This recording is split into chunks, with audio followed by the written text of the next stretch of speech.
ನಮಸ್ಕಾರ ಪ್ರೀತಿಯ ವೀಕ್ಷಕರಿಗೆಲ್ಲ ಈಶ್ವರಿ ಕುಕಿಂಗ್ ಚಾನೆಲ್ಗೆ ಎಲ್ರಿಗೂ ಆತ್ಮೀಯವಾದಂತಹ ಸ್ವಾಗತ. ಹಾಗೆ ನಾಗರ ಪಂಚಮಿ ಹಬ್ಬದ ವಿಶೇಷ ಎಲ್ಲರಿಗೂ ಕೂಡ ನಾಗರ ಪಂಚಮಿ ಹಬ್ಬದ ಆರ್ಥಿಕ ಶುಭಾಶಯಗಳು. ನಾಗರ ಪಂಚಮಿ ಅಂದ ತಕ್ಷಣ ಎಲ್ರಿಗೂ ಲಾಡು, ಅಂಟು, ಹಾಗೆ ಕರ್ಚಿಕಾಯಿ ಮುಂತಾದ ಸ್ವೀಟು ಸಿಹಿ ತಿನಿಸುಗಳು ಕೂಡ ನೆನಪಾಗುತ್ತೆ. ಅದೇ ರೀತಿ ಒಬ್ಬಟ್ಟನ್ನು ಕೂಡ ನಾವು ಮಾಡ್ತೀವಿ. ಇವತ್ತು ನಾವು ಬೇಳೆನ ಮಿಕ್ಸಿಲಿ ರುಬ್ದೆ ಹಾಗೆ ಒರಳಲ್ಲಿನೂ ರುಬ್ದೇನೆ ಹಾಗೇನೆ ಮಾಡ್ತೀವಿ. ಅದು ಯಾವ ರೀತಿ ಅಂತ ನಿಮ್ಮ ಜೊತೆ ಇವತ್ತು ನಾನು ಶೇರ್ ಮಾಡ್ಕೊಳ್ತಾ ಇದ್ದೀನಿ. ಅದಕ್ಕೋಸ್ಕರ ನಾನಿಲ್ಲಿ 1 ಲೋಟದಷ್ಟು ಕಡಲೆಬೇಳೆನ ತಗೊಂಡಿದ್ದೀನಿ. ನಾವು ಕಡಲೆಬೇಳೆ ಒಬ್ಬಟ್ಟನ್ನು ಮಾಡೋದು, ಅದಕ್ಕೆ 1 ಲೋಟ ಕಡಲೆಬೇಳೆನ ತಗೊಂಡಿದ್ದೀನಿ. ಇದನ್ನು ಒಂದು 4ರಿಂದ 5 ಸಾರಿ ಚೆನ್ನಾಗಿ ವಾಶ್ ಮಾಡಬೇಕು. ವಾಶ್ ಮಾಡಿದ ನಂತರ ಇದಕ್ಕೆ ನಾನು ಯಾವ ಲೋಟದಲ್ಲಿ ಕಡಲೆಬೇಳೆನ ತಗೊಂಡಿದ್ದೆ ಅದೇ ಲೋಟದಲ್ಲಿ 3 ಲೋಟದಷ್ಟು ನೀರನ್ನು ಹಾಕ್ಕೊಳ್ಬೇಕಾಗುತ್ತೆ. ನೀರನ್ನು ಜಾಸ್ತಿನೂ ಹಾಕ್ಕೊಳ್ಬೇಡಿ, ಕಡಿಮೆನೂ ಹಾಕ್ಕೊಳ್ಬೇಡಿ. 3 ಲೋಟ ಕರೆಕ್ಟಾಗಿ ಹಾಕ್ಕೊಳ್ಳಿ. ಹಾಗೆ ಒಂದು ಚಿಟಿಕೆ ಅರಿಶಿನ, ಚಿಟಿಕೆ ಉಪ್ಪು ಮತ್ತು ಒಂದು 2 or 3 ಡ್ರಾಪ್ಸ್ ಎಣ್ಣೆನ ಹಾಕ್ಕೊಳ್ಳಿ. ಹಾಕ್ಕೊಂಡ ನಂತರ ಕುಕ್ಕರ್ ಲಿಡ್ಡನ್ನು ಕ್ಲೋಸ್ ಮಾಡಿಕೊಂಡು ಕರೆಕ್ಟಾಗಿ ಇದನ್ನು ಒಂದು 4 ವಿಸಿಲ್ ಬಂದರೆ ಸಾಕು. ಗ್ಯಾಸ್ನ ಲೋ ಟು ಮೀಡಿಯಮಲ್ಲಿ ಇಟ್ಕೊಳ್ಳಿ. ಆ ಕಡೆ ವಿಸಿಲ್ ಬರೋಷ್ಟರಲ್ಲಿ ನಾವು ಒಬ್ಬಟ್ಟು ಮಾಡಲಿಕ್ಕೆ ಹಿಟ್ಟನ್ನು ರೆಡಿ ಮಾಡ್ಕೊಳ್ಳೋಣ. 2 ಸ್ಪೂನ್ನಷ್ಟು ಗೋಧಿ ಹಿಟ್ಟು, 1/4 ಸ್ಪೂನ್ನಷ್ಟು ಚಿರೋಟಿ ರವೆನ ಸೇರಿಸ್ಕೊಂಡಿದ್ದೀನಿ. ಇವಾಗ ಇದಕ್ಕೂ ಕೂಡ ಸ್ವಲ್ಪ ರುಚಿಗೆ ತಕ್ಕಷ್ಟು ಉಪ್ಪು, 1/4 ಚಮಚಕ್ಕಿಂತ ಕಡಿಮೆ ಅರಿಶಿನವನ್ನು ಸೇರಿಸ್ತಾ ಇದ್ದೀನಿ. ಲೈಟಾಗಿ ಯೆಲ್ಲೋ ಕಲರ್ ಬರಬೇಕು ಹೋಳಿಗೆ ಅನ್ನೋ ಒಂದು ಕಾರಣಕ್ಕೆ. ಇವಾಗ ಇದನ್ನು ಮೊದಲಿಗೆ ಡ್ರೈ ಮಿಕ್ಸ್ ಮಾಡ್ಕೊಳ್ತೀನಿ. ನೀವು ನಾರ್ಮಲ್ ಒಬ್ಬಟ್ಟನ್ನ ಯಾವ ರೀತಿ ಮಾಡ್ಕೊಳ್ಳೋಕ್ಕೆ ಹಿಟ್ಟನ್ನು ರೆಡಿ ಮಾಡ್ಕೊಳ್ತೀರೋ ಅದೇ ಥರ ಇದನ್ನು ಕೂಡ ಒಬ್ಬಟ್ಟಿನ ಹಿಟ್ಟನ್ನು ತಯಾರಿಸ್ಕೊಳ್ಳಿ. ನೋಡಿ, ಈ ಥರ ಚೆನ್ನಾಗಿ ಮೊದಲಿಗೆ ನಾವು ಡ್ರೈ ಆಗಿ ಮಿಕ್ಸ್ ಮಾಡ್ಕೊಳ್ಬೇಕಾಗುತ್ತೆ. ಮಿಕ್ಸ್ ಮಾಡ್ಕೊಂಡ ನಂತರ ಇದಕ್ಕೆ ಸ್ವಲ್ಪ ಸ್ವಲ್ಪ ನೀರನ್ನು ಬೆರೆಸಿ ಒಬ್ಬಟ್ಟನ್ನು ಮಾಡ್ಕೊಳ್ಬೇಕು. ನಾವು ಹೇಳುವಂತಹ ಮೆಥಡನ್ನು ಫಾಲೋ ಮಾಡಿ ನೀವು ಒಬ್ಬಟ್ಟನ್ನು ರೆಡಿ ಮಾಡಿಕೊಂಡ್ರೆ ಬಿಗಿನರ್ಸ್ಗೂ ಕೂಡ ತುಂಬ ಈಸಿಯಾಗಿ ಒಬ್ಬಟ್ಟನ್ನು ಮಾಡೋಕ್ಕೆ ಹೆಲ್ಪ್ ಆಗುತ್ತೆ. ನೋಡಿ, ಇವಾಗ ಸ್ವಲ್ಪ ಸ್ವಲ್ಪ ನೀರನ್ನು ಹಾಕ್ಕೊಂಡು ನಾನು ಹಿಟ್ಟನ್ನು ಚೆನ್ನಾಗಿ ಕಲಿಸ್ಕೊಳ್ತಾ ಇದ್ದೀನಿ. ಕರೆಂಟ್ ಇಲ್ಲ ಅಂತ ಅಂದ್ರೂ ಕೂಡ ನಾವು ಒಬ್ಬಟ್ಟನ್ನು ರೆಡಿ ಮಾಡ್ಕೊಳ್ಬಹುದು. ಅದು ಯಾವ ರೀತಿ ಅಂತ ನಾನು ಈ ವಿಡಿಯೋನ ಪೂರ್ತಿಯಾಗಿ ನೋಡಿ ನಾನು ನಿಮಗೆ ತೋರಿಸ್ಕೊಡ್ತಾ ಇದ್ದೀನಿ. ನೋಡಿ, ಇವಾಗ ಆಲ್ಮೋಸ್ಟ್ ಇದು ಹಿಟ್ಟು ರೆಡಿ ಆಗ್ತಾ ಇದೆ. ನಾವಿದಕ್ಕೆ ಚಿರೋಟಿ ರವೆನ ಸೇರಿಸಿರೋದ್ರಿಂದ ಹಿಟ್ಟನ್ನು ಚೆನ್ನಾಗಿ ಕಲಸಿ, ಹಿಟ್ಟು ಕಲಸೋದಾದಮೇಲೆ ಕೊನೆಯದಾಗಿ ನಾನು ನಿಮಗೆ ತೋರಿಸ್ತೀನಿ ಅಂತ ಆಮೇಲೆ ಪ್ರೆಸ್ ಮಾಡಿದ್ರೆ ಹಾಗೆ ನಮಗೆ ಹತ್ತಿ ಥರ ಆಗಬೇಕು. ಎಲ್ಲೂ ಕೂಡ ರವೆ ರವೆ ಥರ ಕಾಣಿಸ್ಬಾರ್ದು. ಅಷ್ಟು ಚೆನ್ನಾಗಿ ಹಿಟ್ಟು ರೆಡಿ ಆಗಬೇಕು. ಅಲ್ಲಿವರೆಗೂ ನೀವು ಚೆನ್ನಾಗಿ ಅದನ್ನು ಕಲಿಸ್ಕೊಳ್ಬೇಕಾಗತ್ತೆ. ಆಮೇಲೆ ಈ ರೀತಿ ಹಿಟ್ಟು ರೆಡಿ ಆದ ನಂತರ ಮೇಲ್ಗಡೆ ಸ್ವಲ್ಪ ಎಣ್ಣೆನ ಅಪ್ಲೈ ಮಾಡಿಕೊಂಡು ನೀವು ಕಲಿಸ್ಕೊಳ್ಳಿ. ಅಂದರೆ ಇನ್ನೂ ಚೆನ್ನಾಗಿ ಒಬ್ಬಟ್ಟು ಕೂಡ ತುಂಬ ಸಾಫ್ಟಾಗಿ ಬರುತ್ತೆ. ನೋಡಿ, ನಾನು ಆವಾಗಲೇ ಹೇಳಿದ್ನಲ್ಲ, ಈ ಥರ ಕೈಯಿಂದ ಪ್ರೆಸ್ ಮಾಡಿದ್ರೆ ಸಾಫ್ಟಾಗಿಯೇ ಇರಬೇಕು. ನಮ್ಮ ಕೈಗೆ ರವೆ ರವೆ ಥರ ಸ್ವಲ್ಪನೂ ಹತ್ಕೊಳ್ಬಾರ್ದು. ನೋಡಿ, ಎಷ್ಟೊಂದು ಚೆನ್ನಾಗಿ ಕಲಿಸ್ಕೊಳ್ತಾ ಇದ್ದೀನಿ. ನೀವು ಕೂಡ ಇದೇ ರೀತಿಯೇ ಕಲಿಸ್ಕೊಳ್ಳಿ. ನಿಮಗೆ ಒಬ್ಬಟ್ಟು ಮಾಡಿದಿರೋ ಅಭ್ಯಾಸ ಇದೆ ಅಂದರೆ ಹಿಟ್ಟನ್ನು ಸ್ವಲ್ಪ ತೆಳುವಾಗಿಟ್ಕೊಳ್ಳಿ. ಮೊದಲನೇ ಬಾರಿಗೆ ಮಾಡ್ತಾಯಿದ್ರೆ ಹಿಟ್ಟನ್ನು ನಾರ್ಮಲ್ ಚಪಾತಿ ಹಿಟ್ಟಿನಕ್ಕಿಂತ ಸ್ವಲ್ಪ ತೆಳು ಮಾಡ್ಕೊಳ್ಳಿ. ಇವಾಗ ಬೇರೆ ನಾನು ಬೌಲ್ಗೆ ಇದನ್ನು ಹಿಟ್ಟನ್ನು ಸೇರಿಸಿ ಮೇಲ್ಗಡೆ ಸ್ವಲ್ಪ ಎಣ್ಣೆನ ಹಚ್ಚಿಬಿಟ್ಟು ಅದನ್ನು ಈ ಥರ ಮೇಲ್ಗಡೆ ಪ್ರೆಸ್ ಮಾಡ್ತಾ ಇದ್ದೀನಿ. ಬೆರಳಿಂದ ಪ್ರೆಸ್ ಮಾಡಿ ಅದೆಲ್ಲ ಜಾಗದಲ್ಲೂ ಎಣ್ಣೆ ನಿಂತ್ಕೋಬೇಕು. ಅಷ್ಟು ಎಣ್ಣೆನ ಹಾಕ್ಕೊಂಡು ಇದನ್ನು ಕ್ಲೋಸ್ ಮಾಡ್ತಾ ಇದ್ದೀನಿ. ಕರೆಕ್ಟಾಗಿ 1/2 ಅವರ್ ನೆನೆದ್ರೆ ಸಾಕು. ಇವಾಗ ವಿಸಿಲ್ ಕೂಡ ಆಗಿದೆ. ನಾನು ಓಪನ್ ಮಾಡಿ ತೋರಿಸ್ತಾ ಇದ್ದೀನಿ. ರಿಲೀಫ್ ಆಗಿದೆ. ಬೇಳೆನೂ ಕೂಡ ಅಷ್ಟೇ ಚೆನ್ನಾಗಿ ಅದ್ಭುತವಾಗಿ ಬೆಂದಿದೆ. ನೋಡಿ ಎಷ್ಟೊಂದು ಚೆನ್ನಾಗಿ ಬೆಂದಿದೆ ಅಂತ. ಇದಕ್ಕಿಂತ ಜಾಸ್ತಿನೂ ಬೇಯಿಸ್ಕೊಳ್ಬೇಡಿ ಮತ್ತು ಕಡಿಮೆನೂ ಬೇಯಿಸ್ಕೊಳ್ಬೇಡಿ. ಒಬ್ಬಟ್ಟಿಗಂದರೆ ಕರೆಕ್ಟಾಗಿಯೇ ಬೇಳೆ ಬೆಂದಿರಬೇಕು. ನೋಡಿ, ಒಂದು ಬೇಳೆನ ನಾನು ಪ್ರೆಸ್ ಮಾಡಿ ತೋರಿಸ್ತಾ ಇದ್ದೀನಿ. ಈ ಥರ ಇದು ಪೂರ್ತಿಯಾಗಿ ಪುಡಿ ಆಗಬೇಕು. ಇವಾಗ ಇದನ್ನು ಒಂದು ಜರಡಿ ಸಹಾಯದಿಂದ ಬೇಳೆ ಮತ್ತು ಬೇಳೆ ನೀರನ್ನು ಸಪ್ರೇಟ್ ಮಾಡ್ಕೊಳ್ತಾ ಇದ್ದೀನಿ. ನೋಡಿ, ಈ ಬೇಳೆ ಕಟ್ಟಿಂದ ಒಬ್ಬಟ್ಟು ಸಾಂಬಾರು ಕೂಡ ತುಂಬ ರುಚಿಯಾಗಿರುತ್ತೆ. ನಮ್ಮ ಸೈಡು ಬೇಳೆಗಿಂತ ಬೇಳೆ ಸಾಂಬಾರಿಗೆ, ಒಬ್ಬಟ್ಟಿಗಿಂತ ಸಾಂಬಾರಿಗೆ ತುಂಬ ಜಾಸ್ತಿ ಪ್ರಿಫರೆನ್ಸ್ ಕೊಡ್ತಾರೆ. ನೋಡಿ, ಇವಾಗ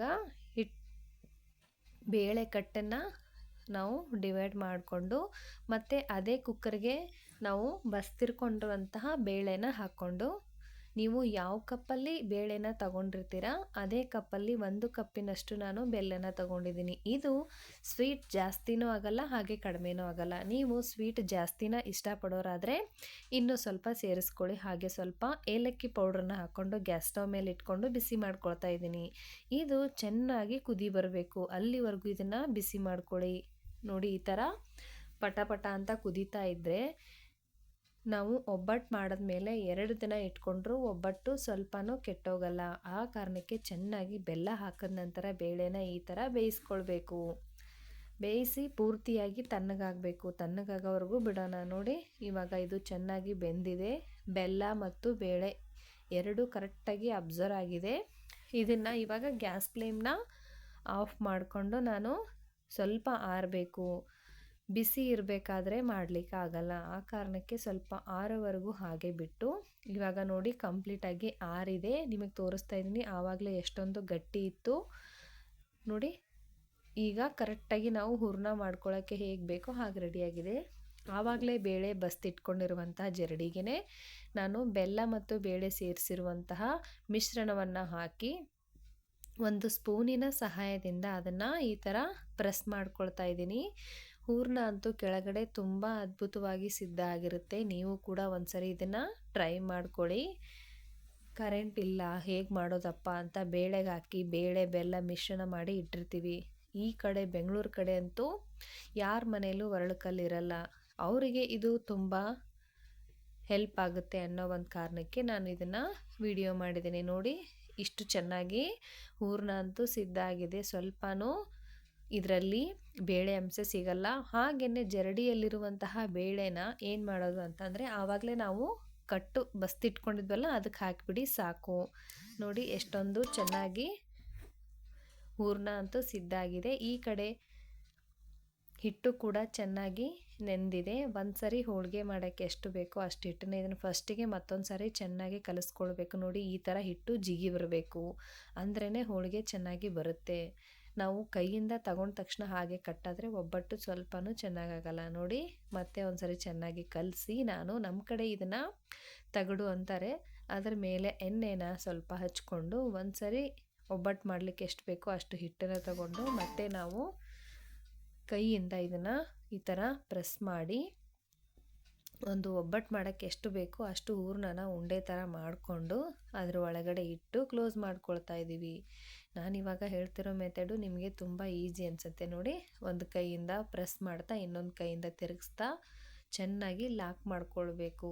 ಹೊಸಬ್ರಾದರೆ ಪೂರ್ತಿ ಕೆಳಗಡೆ ಸ್ವಲ್ಪ ದೊಡ್ಡದಾಗಿ ಮಾಡಿ ಮಧ್ಯಕ್ಕೆ ಹೂರಣವನ್ನಿಟ್ಟು ಸುತ್ತಲೂ ಹಾಗೇ ಅದನ್ನು ಕ್ಲೋಸ್ ಮಾಡ್ಕೊಳ್ಬಹುದು. ನೋಡಿ, ಈ ಥರ ಮೇಲೆ ಎಕ್ಸ್ಟ್ರಾ ಆಗಿರೋ ಹಿಟ್ಟನ್ನು ತೆಗೆದು ಅದನ್ನು ಮತ್ತೆ ಲಾಕ್ ಮಾಡಿ ಇವಾಗ ಎಣ್ಣೆನ ಹಚ್ಬಿಟ್ಟು ಹೋಳಿಗೆನ ರೆಡಿ ಮಾಡ್ಕೊಳ್ಳೋಣ. ನೋಡಿ, ಕೆಲವೊಬ್ಬರು ಕೈಯಿಂದನೇ ತಟ್ತಾರೆ. ನಮ್ಮ ಸೈಡು ನಾವು ಚಪಾತಿ ಅರಿಯೋ ಕೋಲಿಂದನೇ ಹೋಳಿಗೆನೂ ಕೂಡ ಮಾಡ್ಕೊಳ್ತೀವಿ. ನೋಡಿ, ಎಷ್ಟು ಚೆನ್ನಾಗಿ ಹೋಳಿಗೆ ಅಂತೂ ಸಿದ್ಧ ಆಗ್ತಾಯಿದೆ. ನಿಮಗೆ ಎಷ್ಟು ದೊಡ್ಡದು ಬೇಕೋ ಅಷ್ಟು ದೊಡ್ಡದು ಹೋಳಿಗೆ ರೆಡಿ ಆಗುತ್ತೆ. ನೋಡಿ, ಪರ್ಫೆಕ್ಟಾಗಿ ಬೇಳೆ ಒಬ್ಬಟ್ಟು ಮಿಕ್ಸಿ ಇಲ್ಲದೆ ಹಾಗೆ ಒರಳುಕಲ್ಲಿಲ್ಲದೆ ಹೂರಣನ ಸಿದ್ಧಪಡಿಸ್ಕೊಂಡು ಕಲ್ಲಿಲ್ಲದೆ ರೆಡಿ ಮಾಡ್ಕೊಂಡಿದ್ದೀವಿ. ಈಗ ಗ್ಯಾಸ್ ಸ್ಟವ್ ಮೇಲೆ ತವೆನ ಇಟ್ಟಿದ್ದೀನಿ. ಅದು ಕೂಡ ಚೆನ್ನಾಗಿ ಬಿಸಿಯಾಗಿದೆ. ಅದಕ್ಕೆ ಮೇಲ್ಗಡೆ ಸ್ವಲ್ಪ ಈ ಥರ ಎಣ್ಣೆನ ಹಚ್ಬಿಟ್ಟು ಮಾಡ್ಕೊಂಡು ಇಟ್ಟಿರುವಂತಹ ಹೋಳಿಗೆನ ಹಾಕ್ತಾಯಿದ್ದೀನಿ. ಹಾಕ್ಬಿಟ್ಟು ನೋಡಿ ನಿಮಗೆ ತೋರಿಸ್ತಾ ಇದ್ದೀನಿ. ಎಷ್ಟೊಂದು ಸೂಪರಾಗಿ ಹೋಳಿಗೆ ಅಂತೂ ಸಿದ್ಧ ಆಗಿದೆ. ನೀವು ಕೂಡ ನಾನು ಹೇಳಿರುವಂತಹ ಈ ಮೆಥಡನ್ನು ಫಾಲೋ ಮಾಡಿ. ಇದು ಸ್ವಲ್ಪ ಬೆಂದ ಮೇಲೆ ಈ ಥರ ಉಲ್ಟಾ ಮಾಡಿದ್ರೆ ಪೂರಿ ಥರ ಹೀಗೆ ಉಬ್ಬುತ್ತೆ. ಈ ಥರ ಬಂದರೆ ಪರ್ಫೆಕ್ಟಾಗಿ ಹೋಳಿಗೆ ರೆಡಿಯಾಗಿದೆ. ನಾವು ಮಾಡಿರೋದರಲ್ಲಿ ಯಾವುದೇ ತಪ್ಪಿಲ್ಲ ಅಂತ ಅರ್ಥ. ಚೆನ್ನಾಗಿ 2 ಸೈಡು ಕೆಂಪಗೆ ಬೆಂದಿರಬೇಕು, ಹಾಗೆ ಊದ್ಕೊಳ್ಬೇಕು.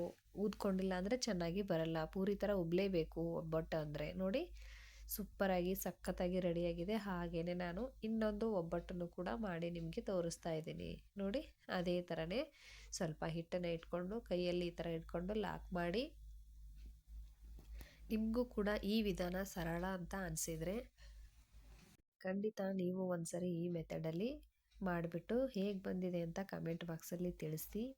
ಹಾಗೆ ನಿಮ್ಮ ಫ್ರೆಂಡ್ಸ್ ಫ್ಯಾಮಿಲಿಗೂ ಕೂಡ ಶೇರ್ ಮಾಡಿ. ನಾನು ಹೇಳೋದಾದರೆ ಹಬ್ಬದ ದಿನಗಳಲ್ಲಿ ಕರೆಂಟು ಹೋಗೋದು ತುಂಬ ಮಾಮೂಲಿ. ಕರೆಂಟ್ ಹೋಯಿತು ಅಂತ ನಮಗೆ ಮಾಡೋಕ್ಕಾಗಿಲ್ಲ ಅಂತ ಅನ್ನುವಂಥ ಕೆಲಸ ಬೇಡ. ಈ ಥರ ಮಾಡೋದ್ರಿಂದ ಕರೆಂಟ್ ಇದ್ದರೂ ಒಂದೇ ಇಲ್ಲ ಅಂದರೂ ಒಂದೇ ಆರಾಮಾಗಿ ನಾವು ಅಡುಗೆನ ಮಾಡ್ಕೊಳ್ಬಹುದು ಅನ್ನೋ ಒಂದು ಕಾರಣಕ್ಕೆ ನಾನು ಈ ಥರ ವಿಡಿಯೋ ಮಾಡಿ ನಿಮ್ಮ ಹತ್ರ ಶೇರ್ ಮಾಡ್ಕೊಳ್ತಾ ಇದ್ದೀನಿ. ನೋಡಿ, ಇದು ಒಬ್ಬಟ್ಟು ಕೂಡ ರೆಡಿ ಆಯಿತು. ನಮಗೆ ಎಷ್ಟು ದೊಡ್ಡದು ಬೇಕೋ ಅಷ್ಟು ದೊಡ್ಡದಾಗಿ ಆರಾಮಾಗಿ ನಾವು ರೆಡಿ ಮಾಡ್ಕೊಳ್ಬಹುದು. ಕೆಳಗಡೆ ಸ್ವಲ್ಪ ಬೆಂದಿದೆ ಅಂತ ನಮಗೆ ಗೊತ್ತಾಗೋ ಟೈಮಲ್ಲಿ ಇದನ್ನು ಉಲ್ಟಾ ಮಾಡಿಬಿಟ್ರೆ ಸಾಕು. ಮೇಲ್ಗಡೆ ಒಂದ್ಸರಿ ಕೆಳಗಡೆ ಒಂದ್ಸರಿ ಚೆನ್ನಾಗಿ ಬೇಯಿಸ್ಕೊಂಡ್ಬಿಟ್ರೆ 2 ದಿನ ಇಟ್ಕೊಂಡು ತಿನ್ಬೋದು. ಇದನ್ನು ನೋಡಿ, 2 ಸೈಡಿನೂ ಚೆನ್ನಾಗಿ ಒಬ್ಬಟ್ಟು ರೆಡಿಯಾಗಿದೆ. ನೀವು ಕೂಡ ಮಾಡ್ಕೊಳ್ಳಿ, ತಿನ್ಕೊಳ್ಳಿ, ಹೇಗೆ ಬಂದಿದೆ ಅಂತ ಕಮೆಂಟ್ ಬಾಕ್ಸಲ್ಲಿ ತಿಳಿಸಿ. ಹಾಗೆ ಇನ್ನು ಸಬ್ಸ್ಕ್ರೈಬ್ ಮಾಡ್ಕೊಂಡಿಲ್ವೋ ಪ್ಲೀಸ್ ಸಬ್ಸ್ಕ್ರೈಬ್ ಮಾಡ್ಕೊಳ್ಳಿ. ನಿಮ್ಮ ಫ್ರೆಂಡ್ಸ್ ಹಾಗೂ ಫ್ಯಾಮಿಲಿಗೆ ಶೇರ್ ಮಾಡಿ. ನಾನು ಬಿಸಿ ಬಿಸಿ ತುಪ್ಪದೊಂದಿಗೆ ಒಬ್ಬಟ್ಟನ್ನು ಸರ್ವ್ ಮಾಡಿದ್ದೀನಿ. ನೋಡಿ, ಎಷ್ಟೊಂದು ಅದ್ಭುತವಾಗಿ ರುಚಿಯಾಗಿ ಸಾಫ್ಟಾಗಿ ಹೋಳಿಗೆ ಅಂತೂ ಸಿದ್ಧ ಆಗಿದೆ. ನೀವು ಕೂಡ ಇದೇ ಥರ ಹೋಳಿಗೆನ ಮಾಡಿಕೊಂಡು ನಾಗರ ಪಂಚಮಿ ಹಬ್ಬನ ತುಂಬ ಅದ್ಭುತವಾಗಿ ಎಲ್ಲರೂ ಕೂಡ ಆಚರಿಸಿ ಅಂತ ನಾನು ರಿಕ್ವೆಸ್ಟ್ ಮಾಡ್ಕೊಳ್ತಾ ಇದ್ದೀನಿ. Thank you for watching. Take care. Bye bye.